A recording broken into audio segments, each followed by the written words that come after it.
All right, we are here at another Tuesday Home Finance Hacks. Thank you for joining us. So, just wanted to make sure I get my phone's on vibrate here because my phones have been blowing up on me today. So, I want to make sure that we are not going to be disturbed as I give you this great information. So, we are talking about leverage. Leverage is what makes real estate one of the greatest investments that you could possibly make. If you don't understand leverage, you don't understand the power that is behind owning real estate, whether it's the home that you live in or an investment property as well. So I'm gonna go into detail on giving you a clear understanding of what leverage is, how it works with real estate, and how it can help make you tens, hundreds, sometimes even millions of dollars in the real estate industry as well, depending upon how long you stay invested in real estate. So to give a brief but clear and concise definition of leverage. Leverage is your ability in real estate to be able to, with a little bit of money, a little bit of investment, a little bit of skin in the game, be able to control an asset, something that is of much greater value. So if you think of when you were on a playground at a park and you may have had or even in the school rather, if you ever had one of those things where you had a beam and then you had what's called a fulcrum. The fulcrum, if the fulcrum's in the middle, then you've got the beam can be balanced on the middle of the fulcrum. But if you move the fulcrum over to this side, it's not balanced. Sometimes it tends to sit, leaning towards the side that, is heavier. But with this little angle over here, this little side over here, you could push down a little bit on here and control the bigger portion over here that's not, that has more of the weight essentially. And that's kind of how leverage works, is that with just a little bit of investment, you can control a major asset and benefit from the increase in value of that major asset as well. So the way that works in real estate is that if you go to buy a home, let's say a $400,000 home, you have to pay a down payment in order to get that home. That down payment for an FHA loan is going to be 3.5%. 3.5% of 400,000 is $14,000. So you're going to have to pay $14,000 in a down payment to purchase that $400,000 home. Now, your investment, your skin in the game in this transaction is $14,000, but you now own an asset that is worth $400,000. So as that asset appreciates, meaning as it gets more valuable, as the value of that asset increases, you benefit from all of that increase. And guess what? The increase is not just on your investment. It's not just that $14,000 that you invested that's increasing. The whole $400,000 house is increasing. And on average, homes appreciate or increase in value about 4% year over year.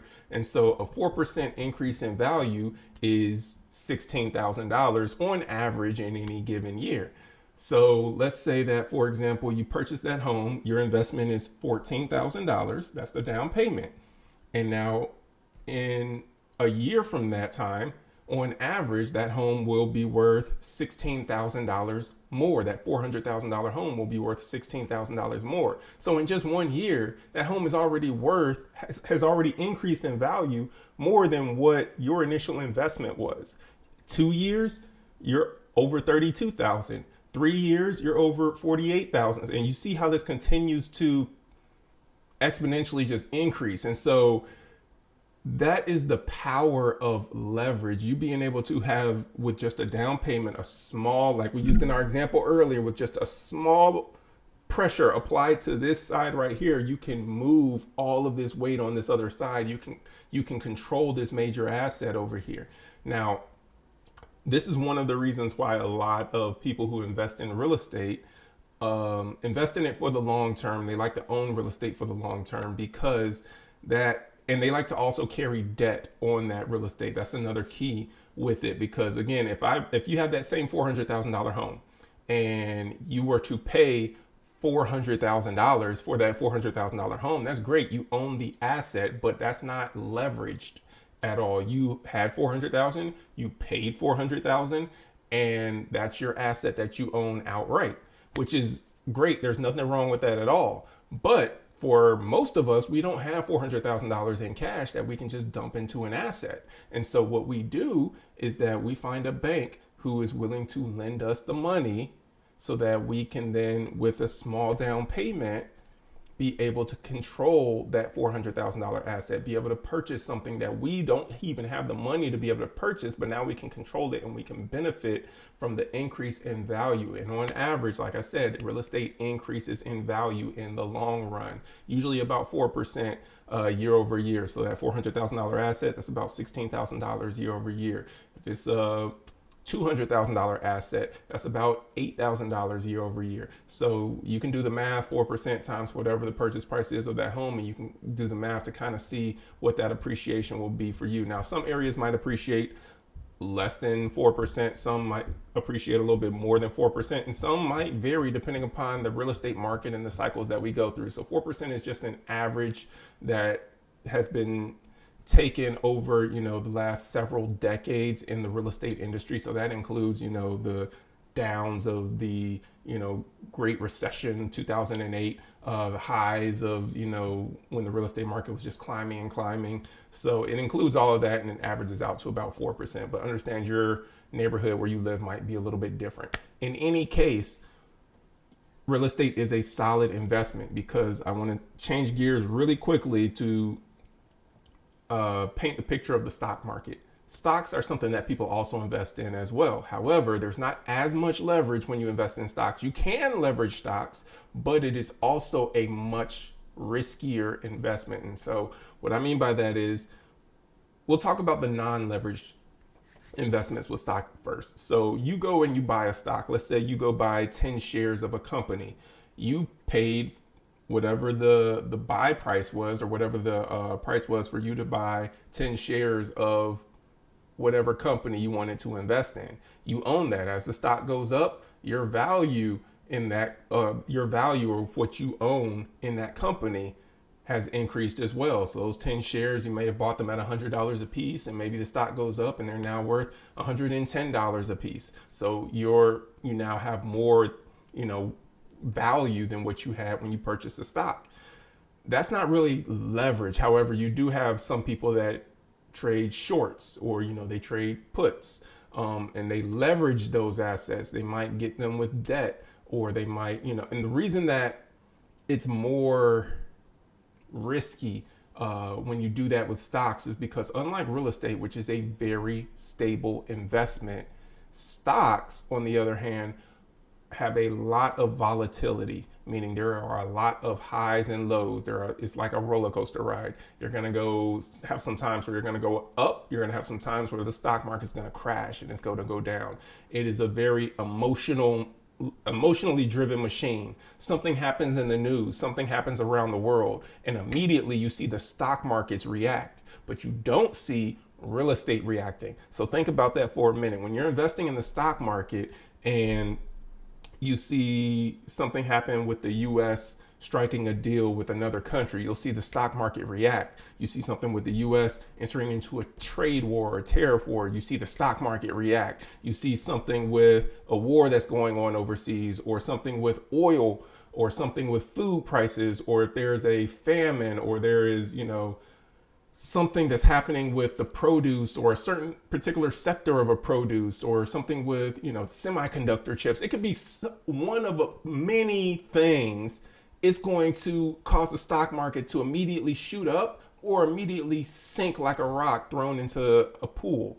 It is a very emotionally driven machine, meaning that if you leverage stocks that you own with a lot of debt, it could put you in a really bad position if those stocks end up dropping, because that could mean that you end up owing a lot of money. And if you don't have the money to be able to pay what you owe, that's how people end up getting themselves into financial trouble. Now, I'm not saying that you can't make a lot of money in the stock market, because you absolutely can. There have been a lot of individuals who have done very, very well for themselves in the stock market. The S&P 500, which is an index, or you can have an index rather, it's the 500, largest top performing companies on the stock exchange, or on New York Stock Exchange. But you have a lot of individuals who invest in a benchmark that, or an index rather, that tracks the S&P 500.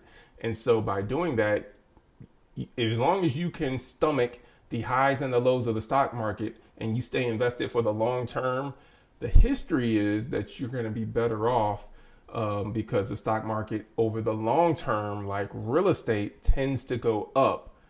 The thing is that those individuals are invested in an index, meaning you're invested in a bunch of different companies, not just one, because on an individual basis, individual companies rise, they fall, they go out of business, they file for bankruptcy.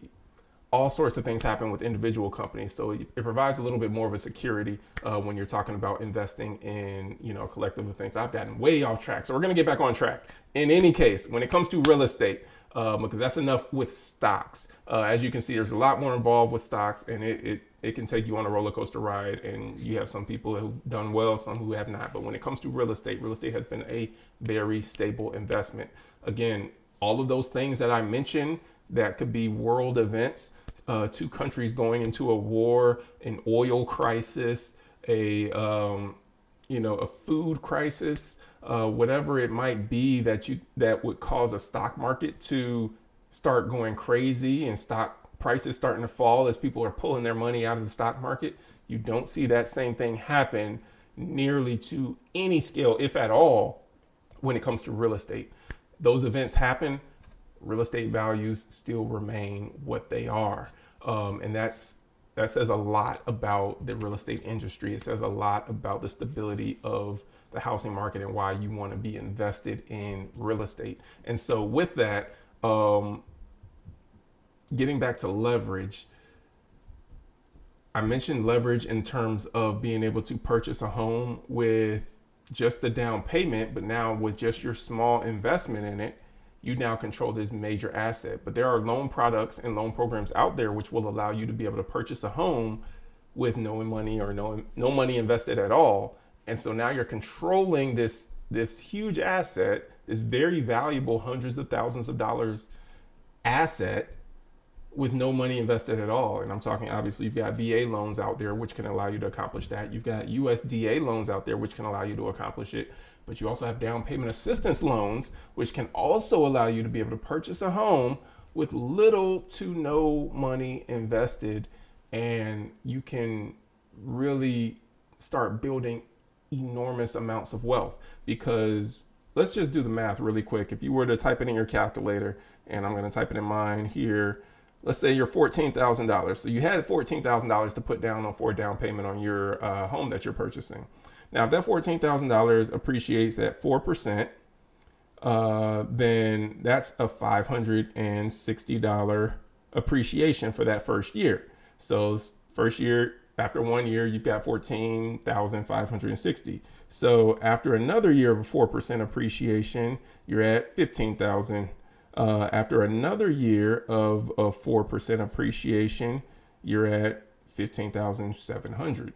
So after another, and you see how slow this is getting. So we're at 5 years in now, and we're at $16,000.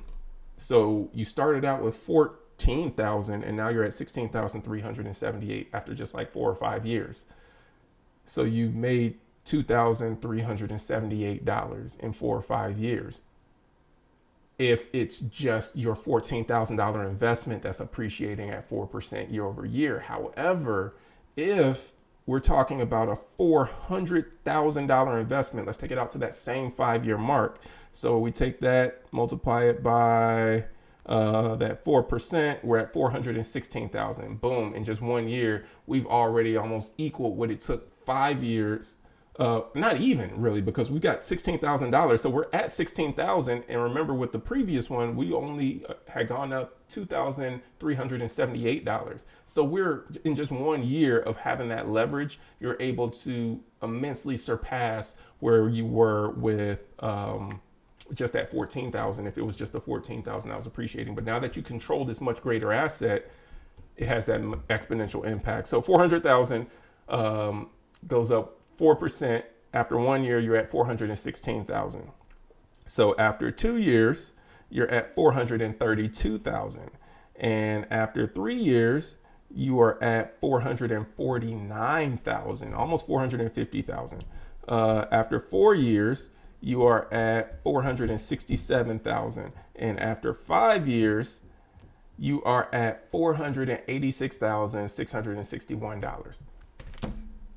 Let that sink in for a minute. You spent 5 years, and if all you had was $14,000 that you were appreciating at 5% or at 4% year over year for 5 years, you ended up with $2,378. But if you had 400,000 that you appreciated at 4% year over year for 5 years, you're at $486,661.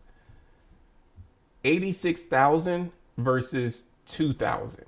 That's the difference that we're talking about here in terms of leverage and why it is so important for you to get invested into real estate sooner. Because what if you waited a year? What if you waited a year? That could have cost you tens of thousands of dollars, literally, to be able to purchase, if you waited a year to purchase that real estate, because just in that first year alone, that would have cost you $16,000 if you wait till next year to purchase instead of purchasing this year for that $400,000 home. Now, what if you waited 2 years? What if you waited 3 years? What if you sat on that fence not wanting to make a move until the market shifted or until some time where you feel like home prices are going to drop or you feel like interest rates are going to come back down? Whatever it is that you're waiting on, how much is it costing you? Because that's the part that people aren't calculating. Most people calculate how much something's costing them to actually take action, but they're not calculating how much it's costing them to not take action. And so calculate the cost of what it's costing you to not take action, to keep sitting on the fence, to keep renting, to keep doing whatever it is. Because while you're renting, whatever that place is that you're renting, your landlord is gaining the appreciation on that property that you're renting, and whatever mortgage, whatever debt is on that property, you're paying the debt so that your landlord can continue to profit from the appreciation on that property, and you paying the debt on that property as well.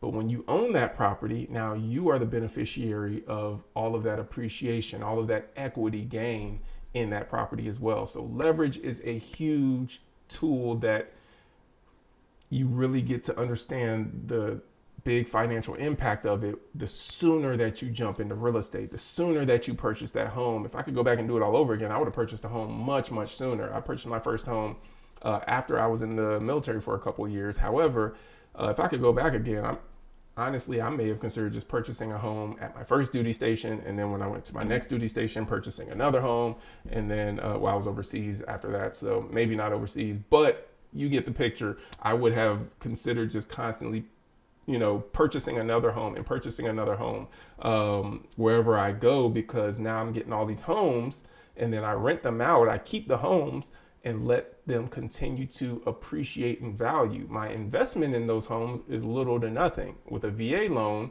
you don't have a down payment. So maybe I'm just paying closing costs, or maybe I negotiate for the seller to cover the closing costs and I don't have any money invested, but now I still control a $200,000, $300,000, $400,000, $500,000 asset, and it's working for me. It's going up in value. Eventually that asset's going to double in value from the price that I paid for it. That $200,000 asset, or the asset that I paid $200,000 for, is going to be worth $400. The asset that I paid $300 for is going to be worth $600. So you're getting it. You're seeing where we're going with this. And so the sooner you can get in, the longer you can stay invested, and the more you're able to acquire when it comes to real estate, the better off you're going to be. Last thing I'm going to leave you with. Why do you think a lot of these hedge funds, a lot of these real estate companies, LLCs, corporations have heavily invested and are continuing to heavily invest in real estate to a scale that we have never seen before? You go back through your parents' time, grandparents' time, you've never seen companies investing in real estate like you're seeing companies invest in real estate today. That's something you should be taking note of, the value that's in real estate. You've got companies and corporations that literally own tens of thousands of properties. There are companies that own, there's a company I can think of off the top of my head right now, I'm not going to name them, but they own over 10 10,000 homes just in the city of Atlanta. Over 10,000 homes in just one city. Think about that for a minute. Why is it that all of these companies, corporations, hedge funds, they see the value in owning real estate, and in large droves, they're just buying up a ton of real estate. And that's having a huge effect on the market. If you tune in to the Greatest Asset Community podcast, go back a couple of weeks ago, me and Jilly Jones actually talked about this and talked about the influence that corporate investors are having in the real estate market and what you need to know about that as well. So go check out that episode, because that's really going to hone you into some of the things that you need to know, and hopefully, put the fire behind you to get you moving toward purchasing a home as well, because it's my goal, my desire to help as many people as possible become a homeowner. I want to see people owning homes. I don't just want to see companies buying up all these properties and then renting them out to people like you and me, and then we don't own real estate and the companies are getting richer and richer and richer, but you never get to start building up that generational wealth for you and your family because you don't own real estate. I want to help as many people as possible